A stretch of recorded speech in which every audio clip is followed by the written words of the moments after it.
नमस्कार दोस्तों, DP classes channel में आपका हार्दिक स्वागत है। इस वीडियो में हम 50 महत्वपूर्ण प्रश्नोत्तरी देखेंगे। जो भी थंबनेल है उसी से संबंधित है। तो बिना किसी देरी के आज के 50 महत्वपूर्ण प्रश्न देखते हैं। हो सके तो ज़्यादा भी देख सकते हैं। तो आज का पहला क्वेश्चन, चाणक्य का अन्य नाम था। तो चाणक्य का अन्य नाम क्या था? तो विष्णुगुप्त था। और ये किसके दरबारी था? तो यह चंद्रगुप्त मौर्य के दरबारी था, यानी प्रधानमंत्री था। क्वेश्चन नंबर 2, निम्नलिखित में से किसकी तुलना मैकियावेली के प्रिंस से की जाती है? तो इसका सही आंसर क्या है दोस्तों? इसका सही आंसर होगा 2 का कौटिल्य का अर्थशास्त्र। कौटिल्य का अर्थशास्त्र की तुलना मैकियावेली के प्रिंस से की जाती है। क्वेश्चन नंबर 3, वह शासक कौन था जिसने राज सिंहासन पर बैठने के लिए अपने बड़े भाई सुसीम की हत्या की कर दी थी? तो इसका सही आंसर कौन सा है? अशोक था, जो अपने बड़े भाई सुसीम की हत्या कर दी थी। क्वेश्चन नंबर 4, निम्नलिखित में सम्राट अशोक की वह पत्नी कौन थी जिसने उसको प्रभावित किया था? तो इसका आंसर क्या है दोस्तों? इसका सही आंसर होगा कारुवाकी ने अशोक को प्रभावित किया था। क्वेश्चन नंबर 5, अशोक ने अपने सभी अभिलेखों में एकरूपता से किस प्राकृत का प्रयोग किया था? तो इसका सही आंसर है अर्धमागधी का प्रयोग किया था। इसका सही आंसर हो जाएगा ए। क्वेश्चन नंबर 6, बिंदुसार ने विद्रोहियों को कुचलने के लिए अशोक को कहाँ भेजा था? तो इसका सही आंसर क्या होगा दोस्तों? इसका सही आंसर है तक्षशिला भेजा था। तो इसका सही आंसर है बी। क्वेश्चन नंबर 7, निम्नलिखित में वह व्यक्ति कौन था जिसका नाम देवयान प्रियदर्शी में भी था? तो इसका सही आंसर होगा दोस्तों, अशोक का नाम देवयानी प्रियदर्शी है था। क्वेश्चन नंबर 8, निम्नलिखित में से प्राचीनतम राजवंश कौन सा है? तो इसका सही आंसर होगा 8 का हो जाएगा मौर्य वंश सबसे प्राचीन वंश है इन ऑप्शनों के आधार पर। और मौर्य वंश का संस्थापक कौन था? चंद्रगुप्त मौर्य था। क्वेश्चन नंबर 9, कौटिल्य चाणक्य किसका प्रधानमंत्री था? तो इसका सही आंसर चंद्रगुप्त मौर्य का था। क्वेश्चन नंबर 10, कलिंग विजय के उपरांत अशोक महान ने निम्नलिखित में किस धर्म को अंगीकार कर लिया था, यानी किसी धर्म को अपना लिया था? तो इसका सही आंसर होगा 10 का बौद्ध धर्म को अपना लिया था। तो इसका सही आंसर है बौद्ध धर्म। क्वेश्चन नंबर 11, चंद्रगुप्त के शासन विस्तार में किसने मुख्य रूप से मदद की थी? तो चंद्रगुप्त मौर्य है, न कि गुप्त वंश से संबंधित है, ये मौर्य वंश से संबंधित है। तो इसका सही आंसर क्या होगा दोस्तों? इसका सही आंसर चाणक्य। और चाणक्य किस का नाम था? कौटिल्य का था। क्वेश्चन नंबर 12, सांची किस कला व मूर्ति कला का निरूपण करता है? तो इसका सही आंसर होगा बौद्ध धर्म का है, संबंधित है सांची बौद्ध स्तूप, जो कि भारत बौद्ध सबसे बड़ा बौद्ध स्तूप है। क्वेश्चन नंबर 13, प्राचीन भारत का वह प्रसिद्ध शासक जिसने अपने जीवन के अंतिम दिनों में जैन धर्म को अपनाया था? तो इसका सही आंसर क्या होगा? 13 का सही आंसर हो जाएगा चंद्रगुप्त। पहले यह बौद्ध था, फिर बाद में इसने जैन धर्म को अपना लिया था। क्वेश्चन नंबर 14, मौर्य साम्राज्य की स्थापना किसने की थी? तो चंद्रगुप्त मौर्य ने मौर्य वंश की स्थापना की थी। तो इसका आंसर हो जाएगा ब, यानी बी। क्वेश्चन नंबर 15, मौर्य साम्राज्य में प्रचलित मुद्रा का नाम क्या था? तो इसका सही आंसर होगा दोस्तों 15 का ए, यानी पणथा, अम्पणता। क्वेश्चन नंबर 16, निम्नलिखित में कौन मौर्य वंश का शासक नहीं था?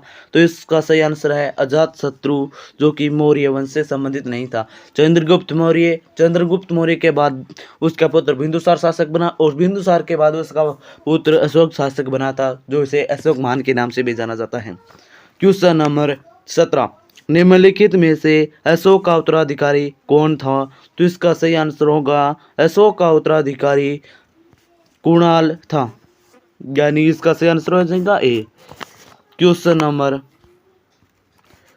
18, मुद्रा राक्षस का लेखक निम्न में से कौन है? मुद्रा राक्षस का लेखक कौन था? तो इसका सही आंसर है विशाखदत्त, जिसने मुद्रा राक्षस नामक पुस्तक की रचना की थी।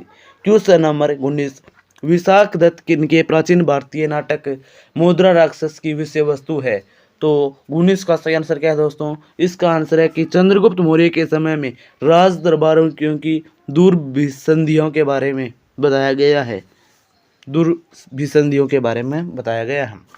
क्वेश्चन नंबर 20, मालवा, गुजरात एवं महाराष्ट्र किस शासक ने पहली बार जीते थे? तो इसका सही आंसर हो जाएगा चंद्रगुप्त मौर्य ने। वीडियो अच्छा लग रहा है तो वीडियो को लाइक कर दें, कमेंट करके ज़रूर बताना और चैनल को सब्सक्राइब कर लें।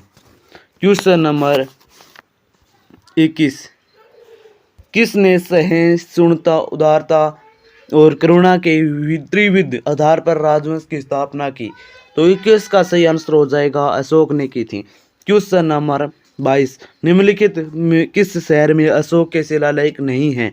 तो इसका सही आंसर है पाटलिपुत्र, क्योंकि वो अशोक की राजधानी ही थी, इसलिए उसने वहाँ पर नहीं बनवाए थे। कोई संदेश देना था तो स्वयं यानी गुप्तचरों को भेजकर भी संदेशवासियों को भेजकर संदेश भिजवा सकता था, लेकिन अलग स्थानों पर भेजवा नहीं सकता था, इसलिए पाटलिपुत्र में नहीं है और सभी जगह से अशोक के शिलालेख मिले हैं। क्वेश्चन नंबर 23, अर्थशास्त्र का लेखक समकालीन था, यानी किसके समकालीन था? तो इसका सही आंसर होगा 23 का चंद्रगुप्त मौर्य। यह चंद्रगुप्त वंश से संबंधित नहीं, चंद्रगुप्त मौर्य है, तो इसका सही आंसर हो जाएगा बी। क्वेश्चन नंबर 24, नंद वंश के पश्चात मगध पर किस राजवंश ने शासन किया? नंद वंश के बाद शासन किसने किया था? तो सोम वंश ने शासन किया था। इसकी ट्रिक भी है, यानी पहले वंश कौन सा था लास्ट में? असीन, मशूक, शाह। इनकी ट्रिक है हरियंग वंश, शिशुनाग वंश, नंद वंश, मौर्य वंश, शुंग वंश, कण्व वंश, ये इनकी ट्रिक है। क्वेश्चन नंबर 25, मौर्य काल में शिक्षा का सर्वाधिक प्रसिद्ध केंद्र था, तो कौन सा था? तो इसका सही आंसर है तक्षशिला प्रसिद्ध था, यानी सी इसका सही आंसर हो जाएगा 25 का। क्वेश्चन नंबर 26, मेगास्थनीन की पुस्तक का नाम क्या था? तो इसका मेगास्थनीन की पुस्तक का नाम इंडिका था, इसका सही आंसर है डी। क्वेश्चन नंबर 27, जिसके ग्रंथ में चंद्रगुप्त मौर्य को विशिष्ट रूप से वर्णन हुआ है वह है? तो इसका सही आंसर क्या है? इसका सही आंसर है विशाख दत्त में। क्वेश्चन नंबर 28, वह स्रोत जिसमें पाटलिपुत्र के प्रशासन का वर्णन उपलब्ध है वह है? तो कौन सी में है? तो 28 का सही आंसर क्या होगा? तो इसका सही आंसर है इंडिका में है। क्वेश्चन नंबर 29, अशोक के शिलालेखों में प्रयुक्त भाषा है, तो भाषा कौन सी है? अशोक के शिलालेखों में प्रयुक्त भाषा है, तो इसका सही आंसर हो जाएगा प्राकृत भाषा है। क्वेश्चन नंबर 30, निम्नलिखित में किस मौर्य राजा ने दक्कन की विजय प्राप्त की थी? तो इसका सही आंसर क्या है? तो इसका सही आंसर क्या है दोस्तों? मौर्य राजा ने दक्कन की विजय प्राप्त की थी, तो इसका सही आंसर हो जाएगा 30 का चंद्रगुप्त मौर्य ने, यानी बी इसका करेक्ट आंसर है। क्वेश्चन नंबर 31, मेगास्थनीन ने भारतीय समाज को कितने श्रेणियों में विभाजित किया? तो इसका सही आंसर है 31 का 7 श्रेणियों में विभाजित किया था। क्वेश्चन नंबर 32, कौटिल्य के अर्थशास्त्र में किस पहलू पर प्रकाश डाला गया है? तो इसका सही आंसर होगा दोस्तों राजनीतिक नीतियों पर। क्वेश्चन नंबर 33, निम्न में से कौन सा क्षेत्र अशोक के साम्राज्य में सम्मिलित नहीं था? तो इसका सही आंसर होगा दोस्तों 33 का श्रीलंका नहीं था। क्वेश्चन नंबर 34, पाटलिपुत्र को किस शासक ने सर्वप्रथम अपनी राजधानी बनाया? तो इसका सही आंसर क्या है दोस्तों? सर्वप्रथम पाटलिपुत्र को राजधानी बनाने वाला शासक कौन था? तो वो चंद्रगुप्त मौर्य था, तो इसका सही आंसर है ए। क्वेश्चन नंबर 35, पाटलिपुत्र में स्थित चंद्रगुप्त का महल मुख्यतः बना था, किसका बना था? तो इसका सही आंसर होगा 35 का लकड़ी का बना हुआ था, यानी इसका सही आंसर है सी। क्वेश्चन नंबर 36, बराबर गुफ की गुफाओं का उपयोग किसने आश्रय गृह के रूप में किया? तो इसका सही आंसर है आजीविकों ने, यानी सी ए इसका सही आंसर है। क्वेश्चन नंबर 37, किस अभिलेख से यह साबित होता है कि चंद्रगुप्त का प्रभाव पश्चिमी भारत तक फैला हुआ था? तो 37 का सही आंसर होगा दोस्तों, 37 का सही आंसर है रुद्रदमन का जूनागढ़ अभिलेख में मिलता है। रुद्रदमन गुजरात का शासक था। क्वेश्चन नंबर 38, केवल वह स्तंभ जिसमें अशोक ने स्वयं को मगध का सम्राट बताया है, तो इसका सही आंसर क्या है दोस्तों? मगध का सम्राट किस अभिलेख में बताया है? तो 38 का सही आंसर क्या हो जाएगा? 38 का सही आंसर है भाबरू स्तंभ, जो कि कहाँ से मिला है? तो राजस्थान के जयपुर के आसपास या विराट में मिला है। क्वेश्चन नंबर 39, सूची फर्स्ट व सूची सेकंड को संबोधित करना है और सही कोट का चयन करना है। क्वेश्चन नंबर यानी उपनाम दे रखे हैं और मिलान करना है, तो मिलान करते हैं दोस्तों। 39 का सही आंसर क्या होता है? तो ऑप्शन काट देना। चंद्रगुप्त को और किस नाम से भी जाना जाता है? तो चंद्रगुप्त को सेंड्रोकट्स भी कहते हैं। ए में दो कौन से में है? इसमें तीसरे में तो नहीं है और ना ही दूसरे में है। ये दो तो प्रश्न गलत हो गए, यानी ऑप्शन गलत हो गए। बिंदुसार को क्या कहा जाता है? बिंदुसार को कहा जाता है बी मित्र घात किसे कहा जाता है? तो बी में तो इन इसमें है और पहले में भी है और सी में भी है। और अशोक को क्या कहा जाता है? प्रियदर्शी कहा जाता है। तो एक इसमें नहीं है, कट गया, तो इसका सही आंसर हो जाता है सी इसका करेक्ट आंसर है दोस्तों, सी इसका सही आंसर है। और चाणक्य को विष्णुगुप्त कहते हैं, तो इसका सही आंसर हो जाता है सी नंबर। क्वेश्चन नंबर 40, प्रथम भारतीय साम्राज्य स्थापित किया था किसके द्वारा? तो इसका सही आंसर होगा दोस्तों 40 में चंद्रगुप्त मौर्य द्वारा किया गया था। क्वेश्चन नंबर 41, उत्तरांचल में अशोक का एक शिलालेख स्थित है, कहाँ पर स्थित है? 41 का सही आंसर होगा कालसी में थी। क्वेश्चन नंबर 42, सांची का स्तूप किसने बनवाया था? तो सांची का स्तूप बनवाया था 42 का सही आंसर होगा अशोक ने बनवाया था। क्वेश्चन नंबर 43, अशोक के शिलालेख को पढ़ने वाला प्रथम अंग्रेज कौन था? तो इसका सही आंसर है जेम्स प्रिंसेप था, जिसने अशोक के शिलालेख पढ़ने में सफलता प्राप्त की थी। इससे पहले किसी ने भी अशोक के शिलालेख नहीं पढ़े थे। दोस्तों इस वीडियो हम 35 से 55 ही महत्वपूर्ण प्रश्न करेंगे। तो वीडियो अच्छा लग रहा है ना, तो लाइक ज़रूर कर देना, चैनल को सब्सक्राइब कर ले। हमारी क्लासेज हर रात 8 बजे एवं सुबह 8:30 बजे आती हैं, तो चैनल को सब्सक्राइब कर दे, बेल आइकन दबा दे। क्वेश्चन नंबर आज का 44, क्वेश्चन नंबर 44 क्या है कि कलिंग युद्ध की विजय तथा क्षत्रियों का वर्णन अशोक के किस शिलालेख में है? तो इसका सही आंसर होगा 44 का डी, यानी शिलालेख 13 में स्थित है कलिंग विजय का। क्वेश्चन नंबर 45, प्रसिद्ध यूनानी राजदूत मेगस्थनीज भारत में किसके दरबार में आया था? तो इसका सही आंसर होगा 45 का सही आंसर है चंद्रगुप्त मौर्य के समय में आया था। डायमेक्स बिंदुसार में आया और डायनिसियस वो अशोक के समय आया था।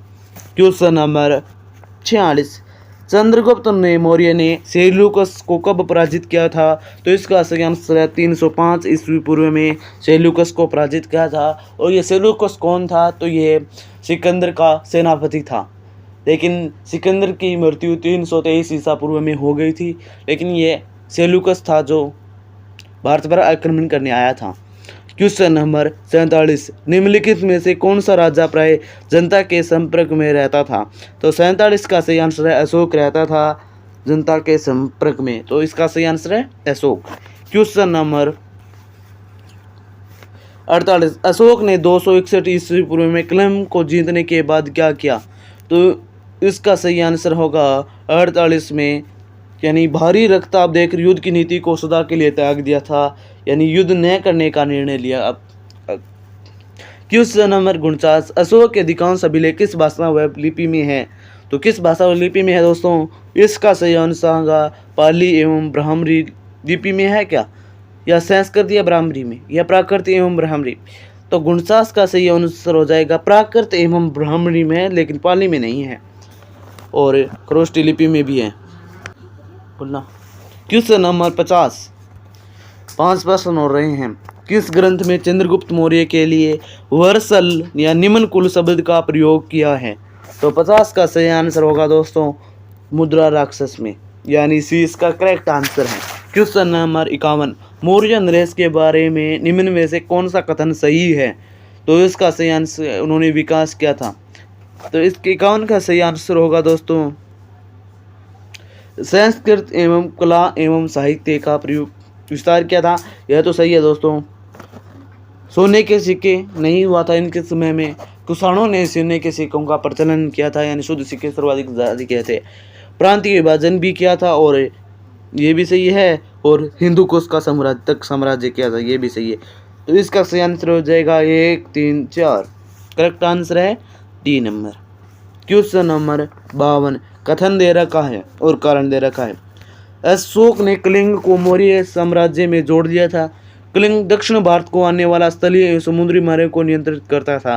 तो 52 का सही आंसर हो जाएगा ए, और दोनों कारण भी सही है और कथन भी सही है, और आर है वो यानी कारण है वो कथन की व्याख्या भी कर रहा है।